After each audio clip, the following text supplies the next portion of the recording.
Hola, buenas noches. Desde el canal TAC Televisión y Nortevisión deseamos a ustedes pasar un ratito juntos reflexionando sobre varios temas que nos preocupan por su novedad, por su actualidad y por lo rocambolesco y raro que aparecen muchos temas mezclados en colisión, diríamos, con derechos.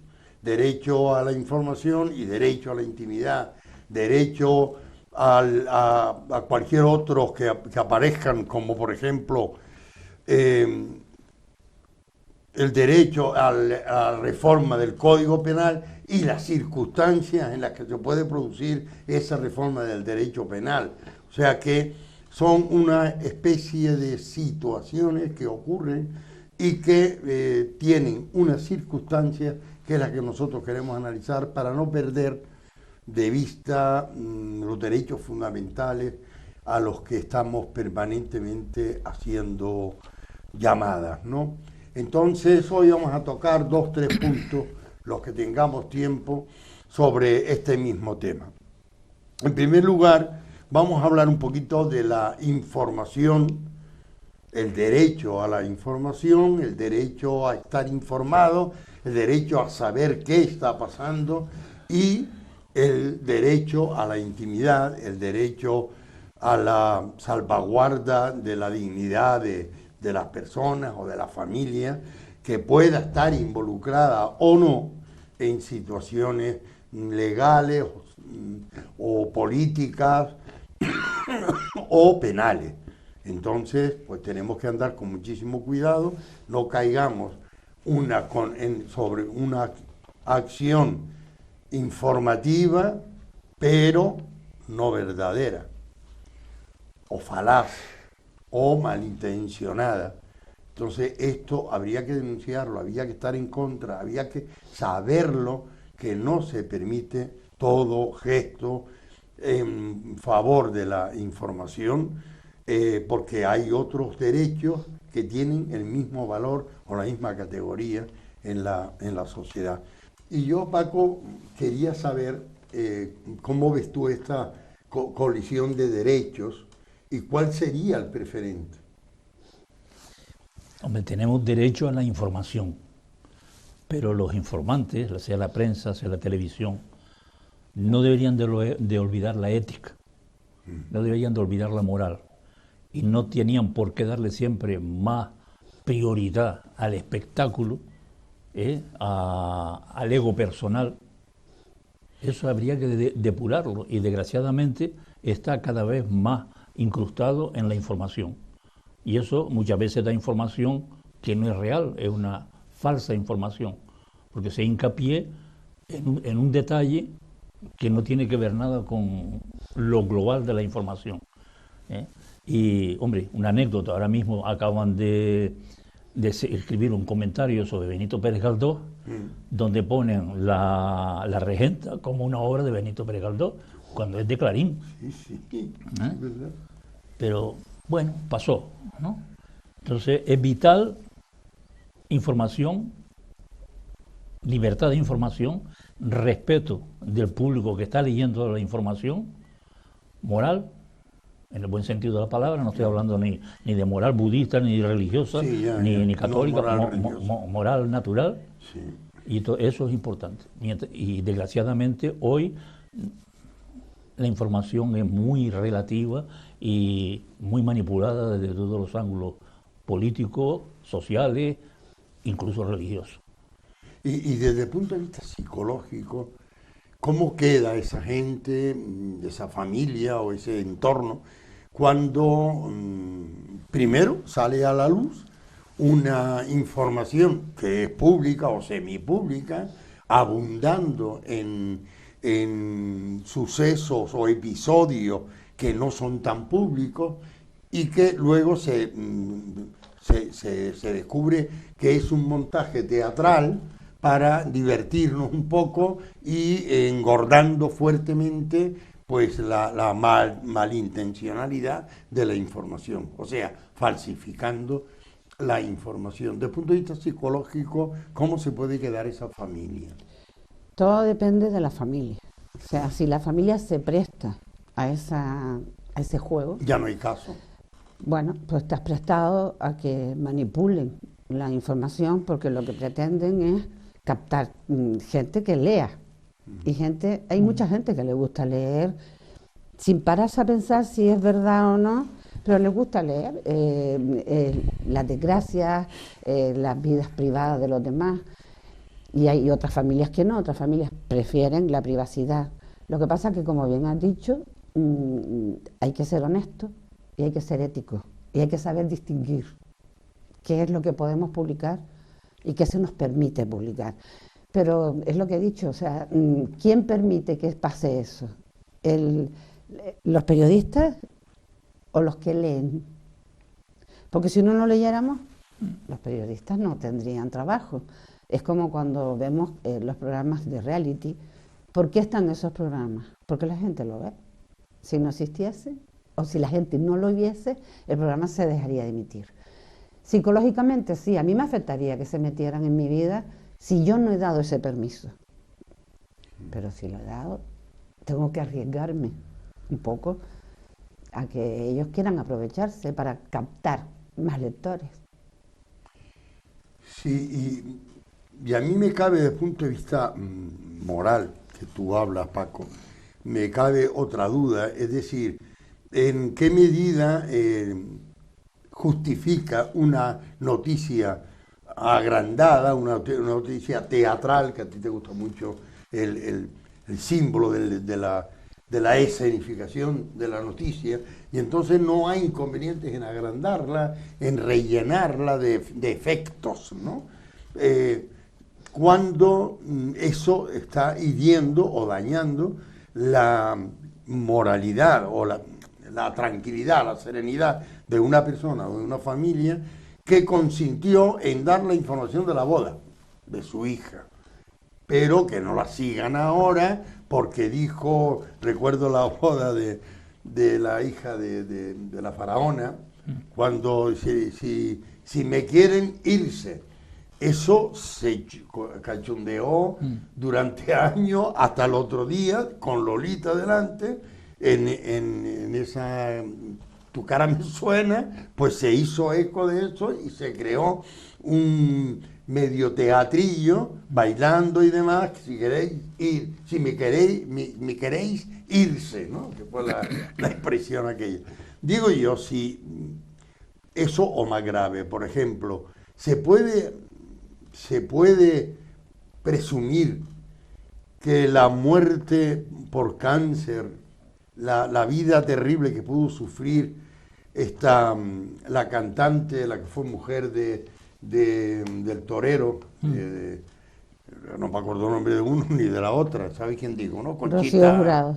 Rocío Jurado, exacto, y que degenera en un cáncer. Otras personas que no se han vuelto a oír a hablar de su vida ni de su historia porque han muerto en vida. Entonces, eso no es un daño moral, yo creo que... Hombre, claro que es un daño moral. Causa mucho daño moral es esa especie de alimentación del morbo. Es la alimentación del morbo porque el morbo hace que la gente compre periódicos y da beneficio financiero. Siempre estamos detrás con el beneficio financiero. Pero debería de haber leyes que frenaran esas emisiones de morbo, como la emisión esta de Gran Hermano, que finalmente Gran Hermano está copiado de lo que hacían los nazis para analizar las personalidades y ver cómo lo dominaban, ¿no? En la época nazi le regalaban un piso a una pareja, se instalaban, y qué buena gente, ¿no? Y luego el piso estaba lleno de micrófonos, de cámaras, filmaban la vida cotidiana de esta gente. Y no solamente la filmaban, sino que inyectaban a veces exceso de oxígeno en el apartamento para que se enfadaran y se pelearan entre ellos, ¿no? Entonces, todo eso no lo hacen ahora, pero hay después, ya ves, emisiones, como la emisión de Gran Hermano, que la gente lo ve eso normal. O como en las revistas estas de de moda, ¿no? Que las ves en todos sitios, Sí. donde hablan de la vida íntima y personal y alimentan el dolor que ha sufrido fulana de tal porque se le ha ido su compañero. Eso no nos interesa. Eso tenía que haber una normativa. Y no estoy hablando ni de mordaza ni de censura. Exacto, no, normal. No tiene que haber una normativa que estuviera legislada. Sí, ética, que es lo que dijiste, ¿no? Sí, en eso estamos de acuerdo, pero entrando un poquito más en serio en el tema político, eso que yo no lo sé pronunciar en inglés, noticia falsa. Sí. Ese hábito que ya tenemos, por ejemplo, parece ser que todo el montaje de escuelas españolas que admiten los actos sexuales para el aprendizaje de niños y niñas, parece ser que son noticias falsas totalmente y ni siquiera se realizan en el territorio español. Bueno, de todas maneras no hablamos de actos, sino lo que se está desvirtuando a mis niños que les van a enseñar. No, eso es, vamos a llamarle leyenda urbana. Exactamente. En los colegios los profesores saben lo que tienen que hacer. Que de repente aparece un profesor desviado, que dice cosas que no tenía que decir a los críos, puede haber uno, pero no acuse a la enseñanza ahora. Casi ha sido un insulto para los maestros, para los profesores, decir que ellos fomentan la pederastia. Pues claro, desgraciadamente, ¿dónde hemos tenido pederastia y no se ha ido nada? Es en la iglesia, católica, apostólica, romana. Y en otros círculos que realmente... Además, en un colegio se produce un acto de pederastia y sea verdad o mentira, ya está sobre aviso todas las autoridades educativas, por si es verdad. Claro. Entonces, yo fui profesor, ¿no? Creo que tú también, ¿o no? Profesor en la escuela, maestro de escuela. Has dado clases y eso. Claro que se han dado clases.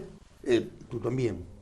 Tú sabes, o ustedes saben, la presión que tenemos cuando damos clases, pues yo di clases 40 años antes y luego las retomé al final de mis días laborales y también una diferencia bestial entre alumno y alumno. Pero realmente yo tenía la sensación de un sándwich, éramos el tomate con mayonesa que se apretaba y rebosaba de angustia y rebosaba de intranquilidad y rebosaba de inseguridad, todas esas presiones que teníamos de arriba y de abajo.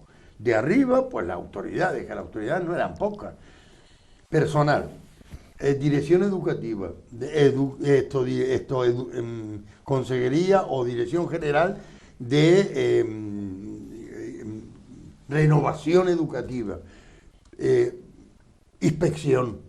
O sea que había un peso específico de control en todo este sistema. Pero de abajo para arriba, prensa, padres, familiares, amigos, gente en contra de la escuela o de un colegio determinado, o enemigos del director o directora.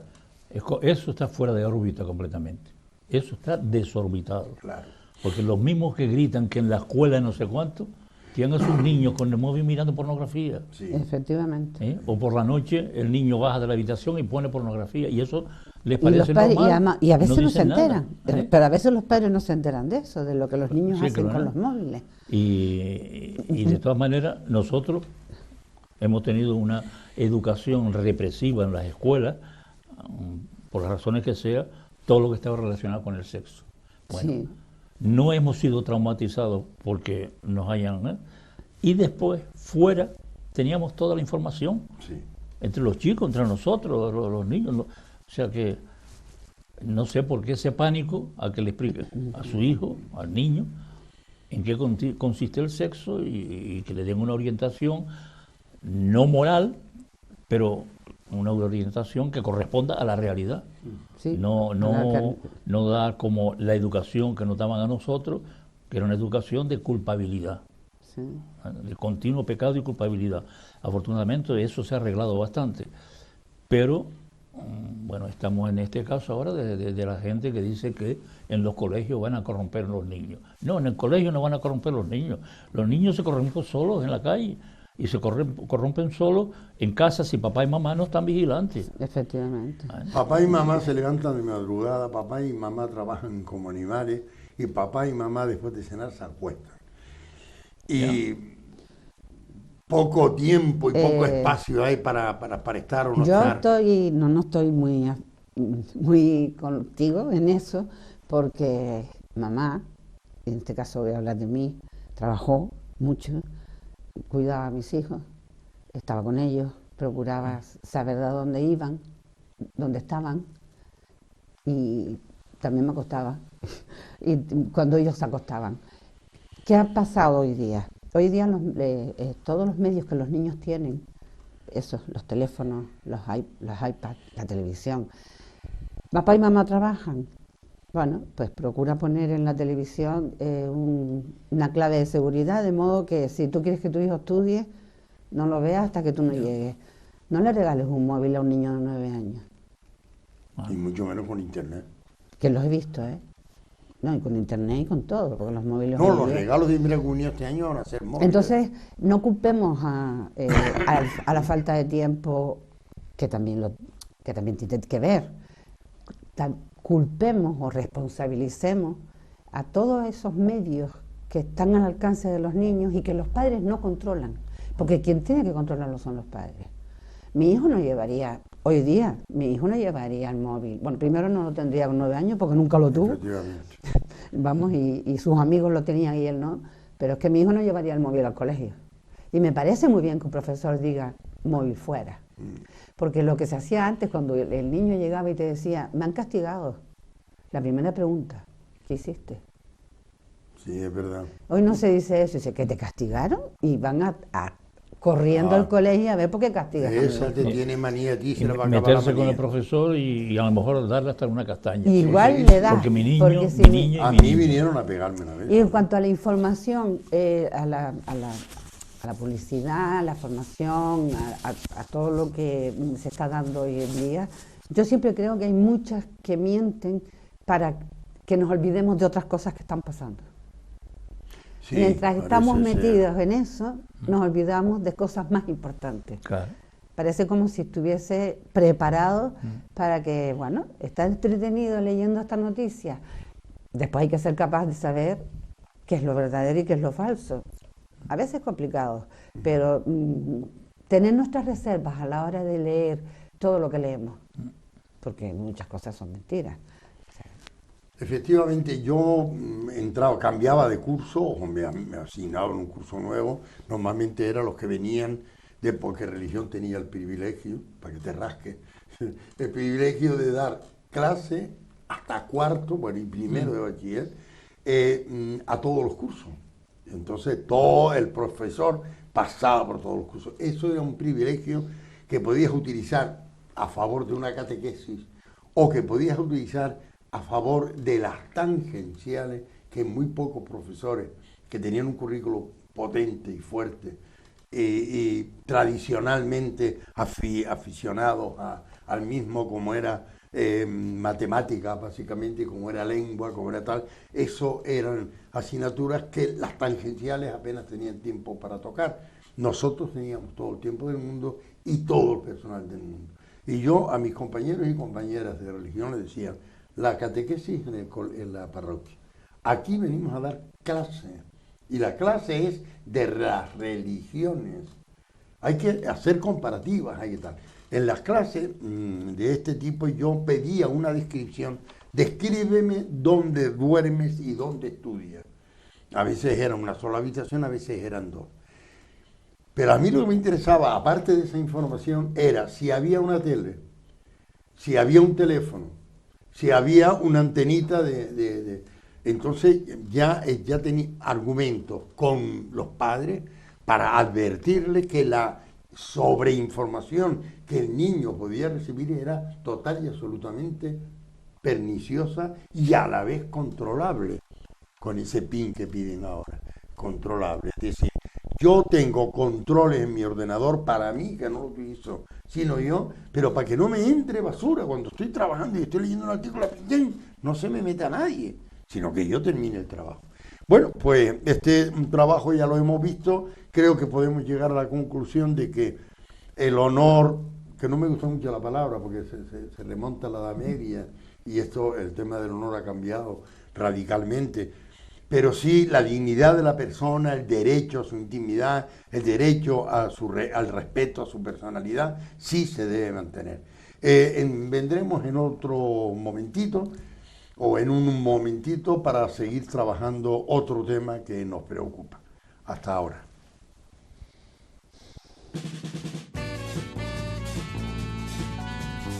El ahorrador de electricidad Staminal, tras muchos años de instalación en Canarias y ser elegido como producto del año en ahorro energético a nivel nacional, le ofrece la posibilidad de ahorrar de un 15 hasta un 35% de su consumo en su factura de electricidad.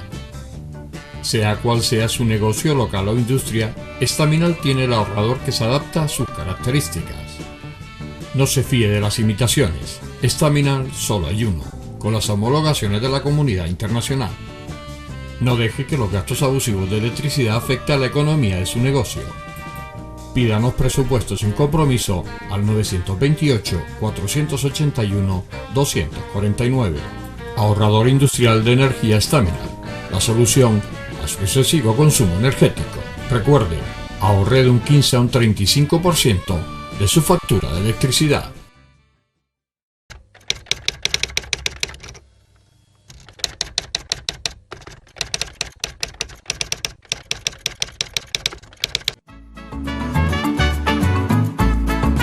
El ahorrador de electricidad Staminal es el único aparato en el mercado que reduce el consumo de electricidad tras haberse instalado en miles de hogares en Canarias. No deje que su factura de electricidad afecte su economía familiar. El ahorrador Staminal le garantiza una reducción de un 10 hasta un 35% de su recibo de luz. Staminal no necesita ninguna instalación especial, es autoinstalable y no consume electricidad. Diga basta al excesivo consumo de electricidad y llámenos al 928-481-249. Reduzca hasta un 35% de su factura de electricidad. Staminal, su seguro de ahorro. Hola de nuevo, continuamos en esta TAC Televisión y en Nortevisión este programa, este ratito que aprovechamos a la prima para hablar de este tema, prima hora ya con la caída del sol y de noche. Quiero decir que en este ratito de tranquilidad, de reposo en casa, podríamos compartir las opiniones y estar de acuerdo o en desacuerdo, pero que tu cabeza sea capaz de razonar el acuerdo o el desacuerdo, que es como realmente se aprende y cómo realmente crecemos como personas, ¿no? Cuando somos capaces de analizar y ver los pros y ver los contras y tomar una decisión.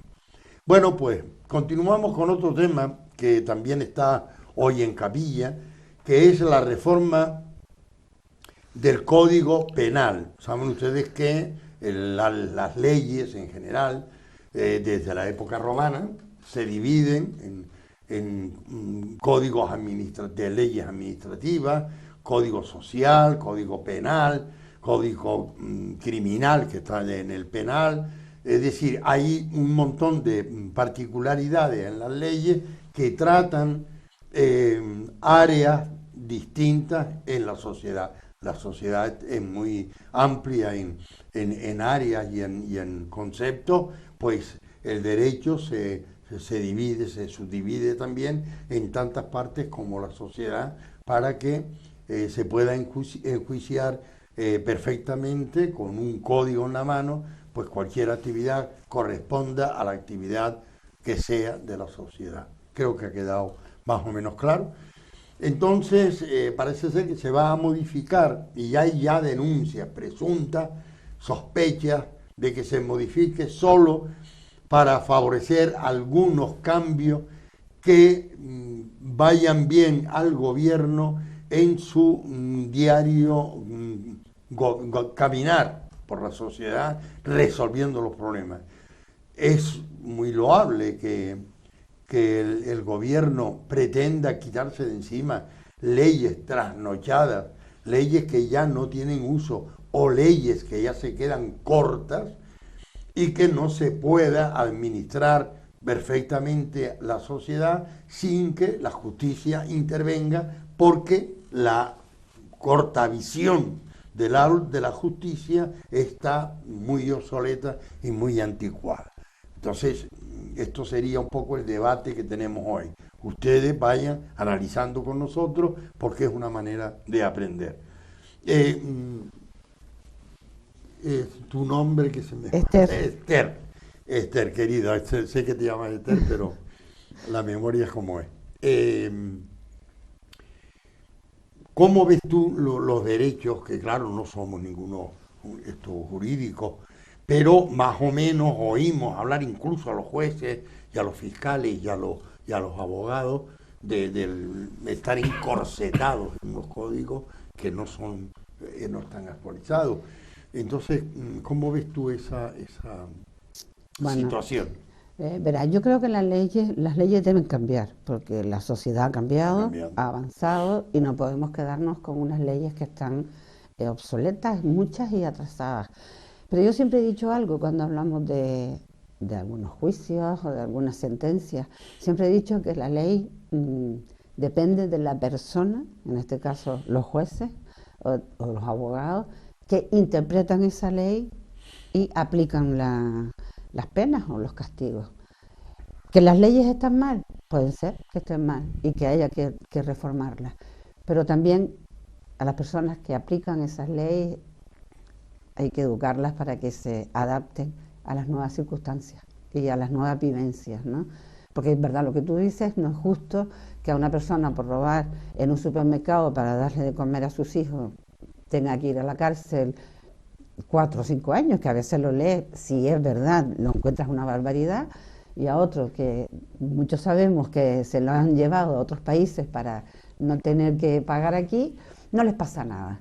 Sí, pero depende de la ley, pero también depende, sí, pero también depende de las personas que aplican esas leyes, ¿no? Exacto. De la interpretación de la ley. Claro. De la interpretación y de lo que quieras, porque si tú quieres ayudar, porque para eso estamos, creo yo, en este mundo, ¿no? Para ayudarnos unos a otros, o por lo menos intentarlo. Si tú quieres ayudar a esa persona que ha robado en el supermercado, yo entiendo que tengas que penalizar, porque eso no se hace, pero no le metas 5 años de cárcel. A lo mejor ponle un par de meses y después ayudas a la sociedad como castigo. Tal vez sea una utopía mía, pero siempre he pensado eso. Digo, muchas veces las leyes son lo que los jueces y los abogados y fiscales interpretan de esas leyes. Bien, hoy hay una propensión, lo sabemos todos, a que los jueces más conscientes y más metidos en el mundo de la realidad humana de la sociedad sean favorables a la negociación del castigo, que el castigo sea ayuda a la comunidad, pero no como castigo, sino como opción por parte del reo a cumplir. He hecho daño a quién, a un colectivo. Oye, pues vas a servir a ese colectivo, ¿te parece? ¿Estás arrepentido? Hombre, yo es que esto no lo volvería a hacer en mi vida y tal. Bueno, pues mira, hay una manera de decirlo, únete con ellos, ayúdale en esto, te pones a disposición de los líderes de esta comunidad y ellos te van marcando, pero con la ilusión y la alegría de trabajar para. Ya, y hay una cosa de la que hay que huir, y es que mucha gente, una vez que la ley ha tomado una decisión, reacciona con las tripas y no con la reflexión. Porque cuando meten en la cárcel a ciertos políticos y empiezan a hablar de prisioneros políticos, es absolutamente falso. Claro. La gente dice, no, porque los prisioneros políticos estos tienen que quedarse ahí. No están detenidos por prisioneros políticos, están detenidos porque han robado. Que son políticos prisioneros. Que son políticos prisioneros porque han robado. Y bueno, la gente todavía no ha aprendido, la mayoría, a no dejarse llevar por el impulso. Fulanito de tal ya está en la cárcel, ya está en la calle, sí, pero cumplió. Hay una pena que cumplió. Que merecía más pena o menos pena. Eso es lo que tiene que arreglarse ahora con la reforma de las leyes. Que las reformas se han hecho siempre. Desde la época en que se condenaba a muerte a un cochino porque había mordido a una persona, han cambiado mucho las leyes, ¿no? O que se le cortaba la mano a uno porque se había llevado 2 manzanas. Todo ha evolucionando. Ahora, la sociedad nuestra se encuentra en una explosión de cambio, donde aparecen cosas que no han existido en otras estructuras sociales. Y bueno, entonces las leyes tienen que irse adaptando, ¿no?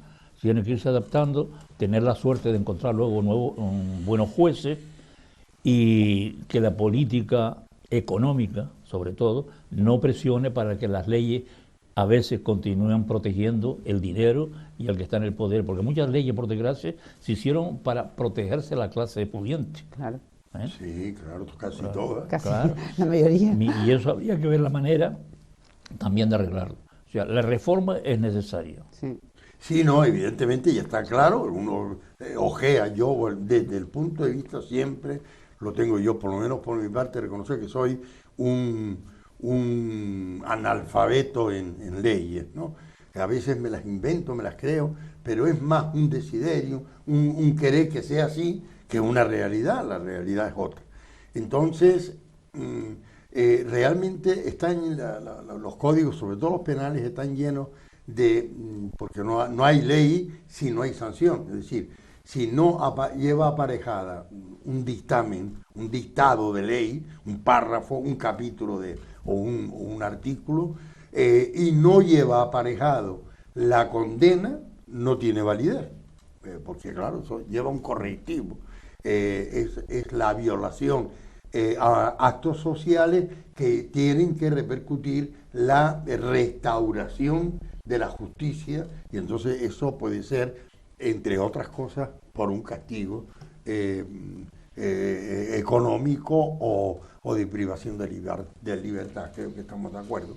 Entonces, ocurre que un juez decía muy simpático en el ejemplo, dice, es que el Código Penal está hecho para los robagallinas.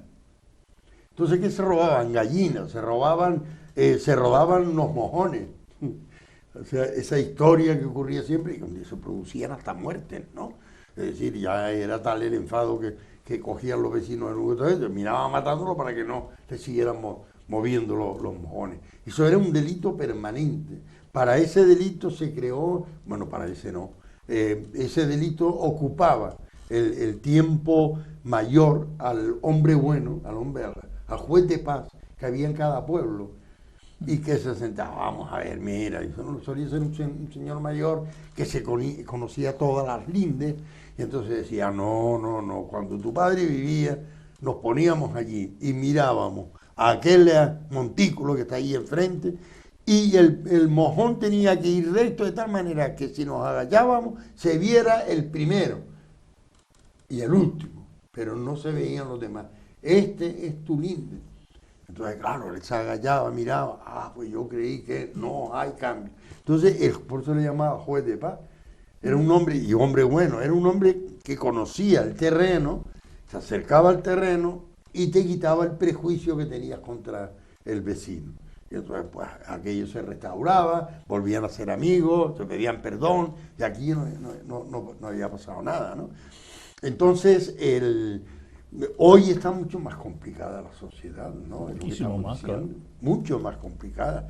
Y hay que controlar muchísima, yo no digo maldad, sino esa oportunidad que da la sociedad, porque hemos crecido en decisiones libres. Tenemos derecho a la libertad de decisión y demás.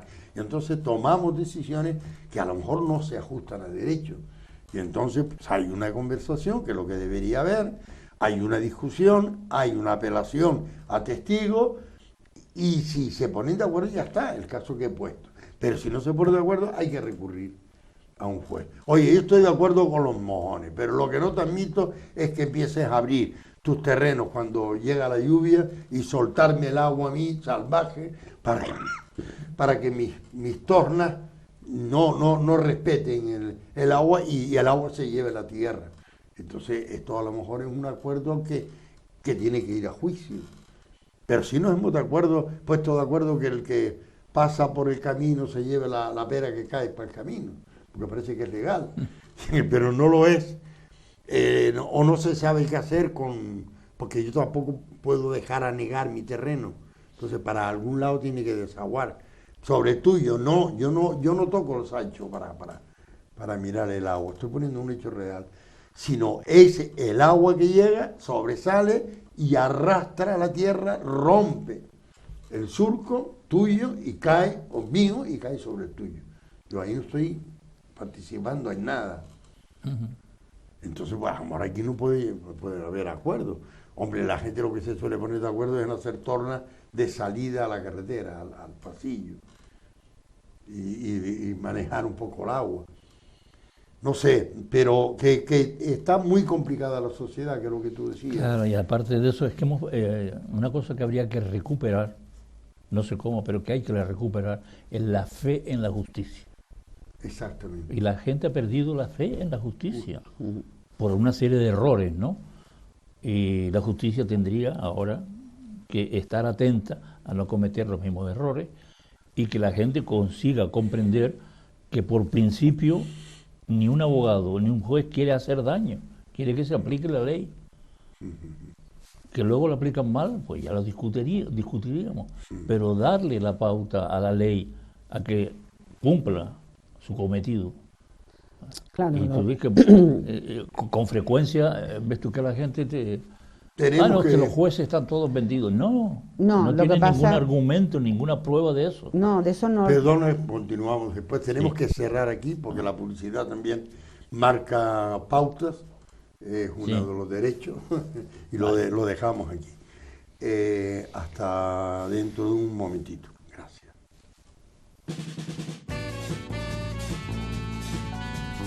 El ahorrador de electricidad Staminal, tras muchos años de instalación en Canarias y ser elegido como producto del año en ahorro energético a nivel nacional, le ofrece la posibilidad de ahorrar de un 15 hasta un 35% de su consumo en su factura de electricidad. Sea cual sea su negocio local o industria, Staminal tiene el ahorrador que se adapta a sus características. No se fíe de las imitaciones, Staminal solo hay uno, con las homologaciones de la comunidad internacional. No deje que los gastos abusivos de electricidad afecten a la economía de su negocio. Pídanos presupuestos sin compromiso al 928-481-249. Ahorrador industrial de energía Staminal, la solución a su excesivo consumo energético. Recuerde, ahorre de un 15 a un 35% de su factura de electricidad.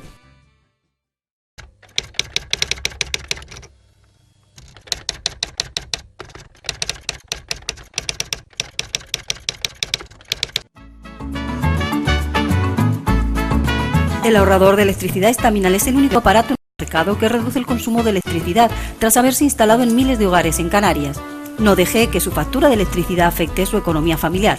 El ahorrador Staminal le garantiza una reducción de un 10 hasta un 35% de su recibo de luz. Staminal no necesita ninguna instalación especial, es autoinstalable y no consume electricidad. Diga basta al excesivo consumo de electricidad y llámenos al 928-481-249. Reduzca hasta un 35% de su factura de electricidad. Staminal, su seguro de ahorro. Hola de nuevo, estamos aquí pues en estos debates serenos, tranquilos, porque somos gente de paz y gente de razonamiento y gente que vemos el problema, pero lo vemos venir y a ver cómo lo atajamos, pero sin violencia, sin acalorarnos. Entonces, esta es la mejor manera de ir asumiendo principios y ir formando nuestra conciencia en favor de la justicia, en favor de la verdad, en favor de la paz, en favor de tener la fiesta con tranquilidad, pero respetándonos mutuamente. Esto es lo importante en una sociedad como la nuestra. Y nosotros los canarios, de más está decirlo, pero esto lo sabemos hacer y lo hacemos bien. De modo que estamos en Canariedad y estamos pues potenciando nuestros valores en este aspecto. Bueno, dicho esto, nos queda otro tema que tendríamos que barajarlo con delicadeza, porque es un tema que también está en estos momentos en el candelero. Es el tema del salario, subida del salario. Para unos, el salario es catastrofista, produce todos los males del mundo y arruina al productor. Es un castigo al promotor de realización de bienes, de consumo, para que crezca la economía, cargarle la cuenta del gasto sobre la cuenta del beneficio. Entonces, esto no es bien llevado por ninguno de los empresarios, sobre todo aquellos que empiezan, aquellos que están arrancando, aquellos que tenían un presupuesto muy ajustado para sus primeros años y que en este momento pues le viene alterado el presupuesto. Esto también hay que escucharlo y también hay que buscarle una solución.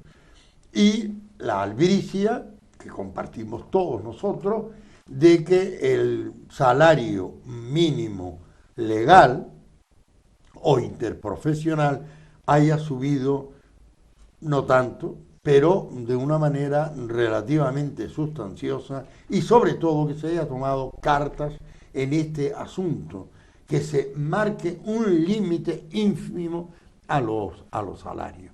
Que primero más rabia tenga, que arranque. Es que hay dos cosas: el derecho, la teoría y la práctica real, el lado real. Es decir, tenemos derecho a tener un sueldo mínimo honorable. Tenemos derecho a que nos suban la paga de vejez. Pero para poder subir el sueldo base y para poder subir esa paga, si no tenemos un país productor desde el punto de vista industrial, un país capaz de exportar lo que hace, si no tenemos un país capaz de triplicar el ingreso, es que se queda en la utopía. Porque empiezan luego las contradicciones. Bueno, le subimos el 5%, que es ridículo, le subimos el 3%, pero para subir el 3% le ponemos un impuesto de 4% al industrial. Y eso no hace nada más que la rueda gire en vacío, ¿no? Como cuando pierde eso que le llaman en las máquinas, pierden la chaveta, que se queda la rueda girando sobre sí mismo. O sea que tenemos todos los derechos, pero ¿cómo hacer eso en una sociedad que no tiene los medios? Podría buscar a lo mejor algún medio, pero es también utópico. Dejen de fabricar armamento, por ejemplo. Una parte del presupuesto excesivo de armamento, póngalo para lo social, pero es imposible, porque el armamento forma parte de otra industria. Hay máquinas que necesitan fabricar, hay industrias que necesitan fabricar armamento. O sea que la solución no es nada fácil ni sencilla. Sí, evidentemente, y este ejemplo que has puesto ha hecho rodar mucha tinta, porque claro, después están la productividad en sí de aparatos que pueden rentabilizar a una fábrica, que a su vez benefician a sus obreros, y que ese utensilio se utilice en otro lugar o en el propio lugar para matar. Entonces, pues estamos ahí en unas contradicciones, pero bien que tú has soslayado bien, y no es el tema. El ejemplo viene bien traído para entender que si la cuenta de beneficios se implementa, la cuenta de ventas se implementa con una fabricación si es una industria, o con una recolección inmejorable si es agricultura, pues podamos tener, o turismo, por ejemplo, que tampoco fabrica nada, pero sí tiene una condescendencia con fabricantes de casas, fabricantes de jardines, fabricantes de urbanizaciones, que van arrastrando toda una economía de hoteles, de restaurantes, de servicios de recreo, de servicios gimnásticos, como la economía partiendo de una idea, se va creando y se va compartiendo y se va efectuando ese efecto llamada que es acarreando más industria o más servicios que benefician realmente a una sociedad. ¿No? Así, ¿no? Hombre, yo lo veo muy difícil el tema. Subir los salarios, sí, deberían de subirse, y no un 5%, como bien has dicho, porque eso no significa demasiado. Porque además también después nos meten impuestos. Entonces, lo que nos suben por un lado y nos quitan por otro, nos vamos a quedar igual. Yo pienso que el mundo está más repartido y que de la misma manera que hay que subir salarios, también hay que bajarlos.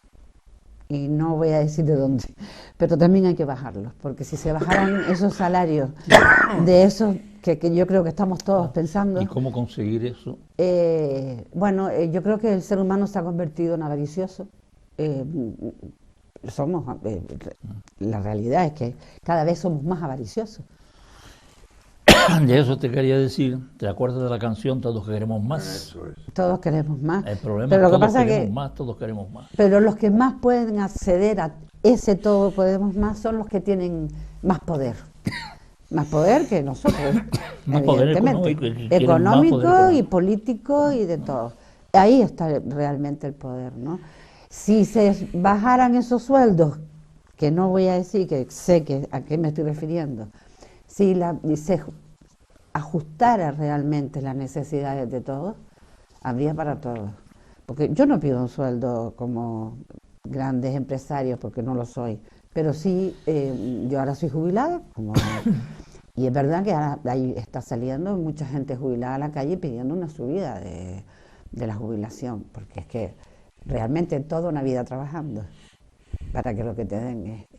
Y después ves muchos empresarios, no digo todos, muchos empresarios, que sí que es verdad que puede repercutir en su empresa si los salarios suben, pero a lo mejor bajando un poquito su nivel. Sí, pero ¿quién está dispuesto a bajar el nivel? Claro, primero... ¿Quién le pone el cascabel al gato y cómo? ¿Cómo? Efectivamente, porque en un país capitalista, en el que estamos inmersos, no lo podemos negar. Y como no tiene alternativa, viene clara tu pregunta ahí, ¿pero cómo? Viene clara. ¿Por qué? Porque el Estado, que yo sepa, no tiene autoridad para la limitación de sueldos, sobre todo en empresas privadas. Sí la mínima, porque tiene un mandato de proteger a los más desasistidos de la sociedad en favor de una participación de los beneficios, que es lo que realmente llamamos el derecho al bien común, el derecho al nivel de vida, el derecho a una vida digna, a un trabajo digno, a una casa digna y a una presencia digna en la sociedad. Entonces esto sí lo tiene que regular el gobierno, o lo debe regular el gobierno, y el otro ya se escapa. Tiene razón en que también lo dicen los mismos productores. Yo no digo que los representantes que tienen que tener la boca chica para hacer juicios de valor con respecto a una subida de sueldo, no, son muy comedidos en público, en televisión, da gusto oírles hablar, qué educados son, ¿no? Efectivamente, y yo eso lo agradezco, porque ya estoy harto de la bronca y de las peleas y los puñetazos encima de la mesa. Entonces yo creo que hay que llegar a un acuerdo y a una... El tema de los defensores de la subida del sueldo es que se reactiva, inicialmente puede ser que baje, que es el peligro, es lo que estamos viendo. Es como cuando peatonalizamos una zona. Todos los comerciantes van en contra de la privatización. ¿Por qué? Porque están pensando en las obras. Esto va a ser 2 años, por aquí no pasa nadie, y aquí en 2 años yo me arruino. Y entonces me niego, alegando la mayor, para que se sumen también los grandes empresarios. Oye, nos están dejando sin espacio. Luego ya cuando ven que aquello ya se colocó la última baldosa, se inauguró el floreciente país, no hay coches, no hay toxicidad ambiental grave, y la gente coge esos pasos para pasear, ya empiezan a trincar el pico y a ver que efectivamente lo que están promoviendo son reclamos. Lo que tienen que luego es meterse mucha información del merchandising para saber presentar bien sus escaparates y atraer al viandante que cada vez es más hacia su objetivo, ¿no? Entonces, los que defienden, dicen que el poder adquisitivo aumenta y es el capitalista el que se encarga, el capitalismo, el que se encarga, por eso muchas veces se le llama perverso, de quitarte con mucha elegancia el dinero que te dio y volverlo a poner en arcas, ¿no? Y entonces se extravese, pero hay un círculo que puede ser incluso ascendente, en el que te mejoro los sueldos porque yo voy mejor, porque tú tienes más y yo aumento mi caja. Y entonces se va estableciendo un equilibrio, nunca de igualdad, pero sí de una aproximación en el sentido psicológico, más que real. Hombre, eso lo dijimos cuando el turismo. Yo fui de los primeros que me puse ronco desgallitándome contra el turismo. Se me llenaba la boca cuando yo decía que era un desarrollismo el turismo. No me faltan razones todavía hoy para seguir pensándolo, pero lo que sí es verdad es que mi gente en el sur pasó de la noche a la mañana, se lavó muy bien, se vistió muy bien, compró ropa a plazo para ir a trabajar primero a la construcción y después al turismo como tal. Entonces, desde el año 60,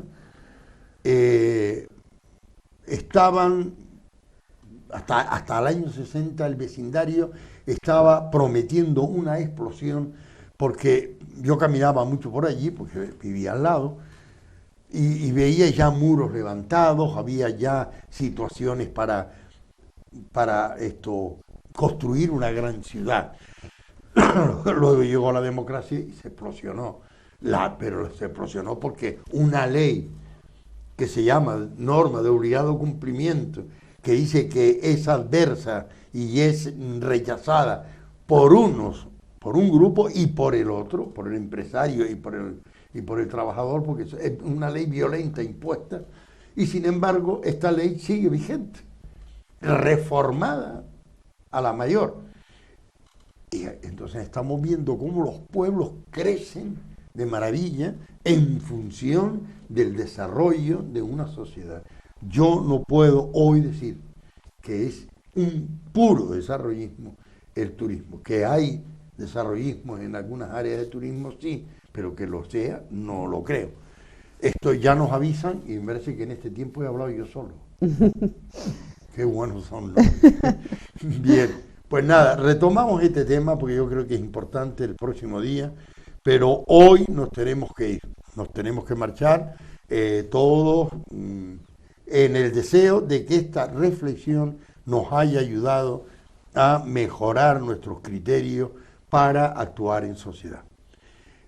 Hasta el próximo día, que nos veamos. Muy buenos